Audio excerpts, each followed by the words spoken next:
ಸಜ್ಜನರ ಮನೆಯು ನಿಲ್ಲುವುದು. ಜ್ಞಾನೋಕ್ತಿಗಳು 12:7 ಅಧ್ಯಾಯ. ಈ ಆಧುನಿಕ ಜಗತ್ತಿನಲ್ಲಿ ಕುಟುಂಬದಲ್ಲಿನ ವಿಭಾಗಗಳು ಬಹಳ ಶೋಚನೀಯವಾದ ಪರಿಸ್ಥಿತಿ.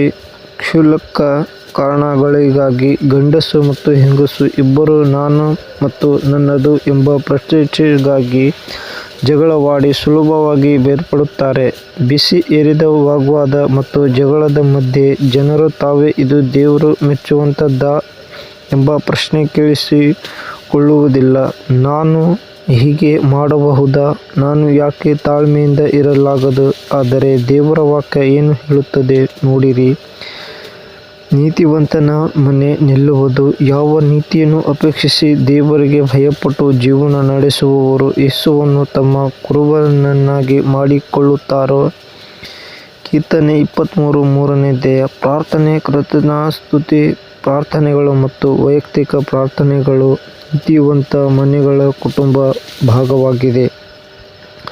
ಒಂದು ಸಾರಿ ಒಬ್ಬ ಪತಿ ಕೆಟ್ಟ ಮತ್ತು ಹೊಲಸು ಜೀವನ ನಡೆಸುತ್ತಿದ್ದನು. ಅವನು ತನ್ನ ಪತ್ನಿಗೆ ದ್ರೋಹ ಮಾಡಿ ಗಮನಿಸುತ್ತಲೇ ಇರಲಿಲ್ಲ. ಆದರೆ ಆಕೆ ನಂಬಿಕೆಯಿಂದ ಆತನಲ್ಲಿ ಪ್ರಾರ್ಥಿಸುತ್ತಿದ್ದಳು. ಆಕೆ ಮತ್ತು ಮಕ್ಕಳು ನೀತಿವಂತ ಮತ್ತು ಪ್ರಾರ್ಥನಾ ಜೀವನವನ್ನು ಜೀವಿಸಲು ಕಾತುರರಾಗಿದ್ದಾರೆ. ವರ್ಷಗಳು ಉರುಳಿದವು. ಆಗಿಂದಲೇ ಅವಳ ಸಂಬಂಧಿಗಳು ಮತ್ತು ನೆರೆಹೊರೆಯವರು ಅವಳಿಗೆ ಹೇಳಿದರು, ನೀನು ಇಂತಹ ಬೇಜವಾಬ್ದಾರಿ ಮನುಷ್ಯನ ಜೊತೆ ಇರುವುದನ್ನು ಯಾಕೆ ಮುಂದುವರಿಸುವೆ? ಯಾಕೆ ಬೇರೆ ಎಲ್ಲಾದರೂ ಹೋಗಬಾರದೆ ಎಂದ.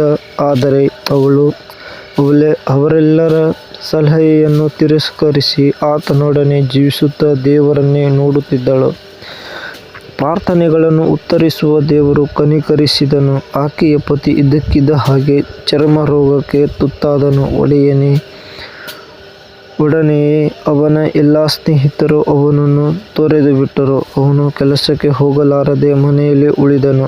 ಈಗ ಅವನಿಗೆ ಅವನ ಹೆಂಡತಿಯ ಕಾಳಜಿ, ಪ್ರೀತಿ, ಪ್ರಾರ್ಥನಾ ಜೀವಿತದ ಬಗ್ಗೆ ಗಮನಿಸಲು ಅವಕಾಶವಾಯಿತು. ಅವನು ಹೋಗಿ ಹೇಳಿದನು, ಓ ಎಂತಹ ಅವಮಾನ! ನಾನು ಇಂತಹ ಒಳ್ಳೆಯ ಪ್ರಾರ್ಥನಾ ಪೂರ್ವಕಳಾದ ಹೆಂಡತಿಗೆ ದ್ರೋಹ ಮಾಡಿದ್ದೇನೆ. ಎಲ್ಲರೂ ನನ್ನನ್ನು ಕೈಬಿಟ್ಟರು. ಅವಳು ನನಗೆ ಇನ್ನೂ ನಂಬಿಗಸ್ತಳಾಗಿ ನನ್ನನ್ನು ಪ್ರೀತಿಸುತ್ತಿದ್ದಾಳೆ. ಅವನು ತನ್ನ ಹೆಂಡತಿಗೆ ತಪ್ಪು ಅರಿಕೆ ಮಾಡಿ ತನ್ನ ಅಪ್ರಾಮಾಣಿಕತನವನ್ನು ಕ್ಷಮಿಸುವಂತೆ ಕೇಳಿಕೊಂಡನು. ಅವಳು ಅವನನ್ನು ಕ್ಷಮಿಸಿದ್ದು ದೇವರ ಪ್ರೀತಿಯನ್ನು ವಿವರಿಸಿ ದೇವರ ಸೇವಕನಾಗುವಂತೆ ಮಾಡಿದಳು. ಬೇರ್ಪಡೆಯಾಗಬೇಕಿದ್ದ ಕುಟುಂಬ ಈಗ ಒಟ್ಟಾಗಿ ಪ್ರಾರ್ಥಿಸಿ ಜೊತೆಯಾಗಿ ಇಬ್ಬರೂ ಕಾರಣ ಪತ್ನಿಯ ಪ್ರಾರ್ಥನೆ ಮತ್ತು ಪ್ರಾಮಾಣಿಕತೆಯಿಂದಲೇ. ಪ್ರಿಯ ಪತ್ನಿ ಮತ್ತು ಪತಿಯರೇ, ನೀವು ಅದೇ ರೀತಿ ಹಿಂಬಾಲಿಸಿರಿ. ದೇವರು ಗಂಡ ಹೆಂಡತಿ ಬೇರ್ಪಡುವುದನ್ನು ಇಷ್ಟಪಡುವುದಿಲ್ಲ. 1 ಕೊರಿಂಥ 7:5. ದೇವರ ಸನ್ನಿಧಿಯಲ್ಲಿ ಕಲ್ಲು ಹೃದಯವನ್ನು ಮಾಂಸದ ಹೃದಯವಾಗುವಂತೆ ಬಿಡದೆ ಪ್ರಾರ್ಥಿಸಿ. ದೇವರು ನಿಜವಾಗಿಯೂ ನಿಮಗೆ ಆಶೀರ್ವಾದದ ಕುಟುಂಬ ಜೀವನವನ್ನು ಕೊಡುತ್ತಾನೆ. ಪ್ರಾರ್ಥನೆ.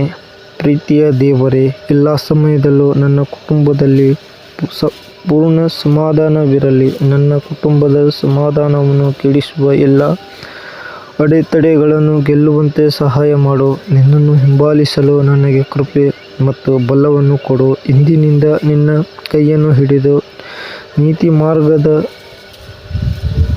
ನಡೆಸು. ಯೇಸುವಿನ ಪವಿತ್ರ ನಾಮದಲ್ಲಿ ಬೇಡುವೆ. ಆಮೆನ್.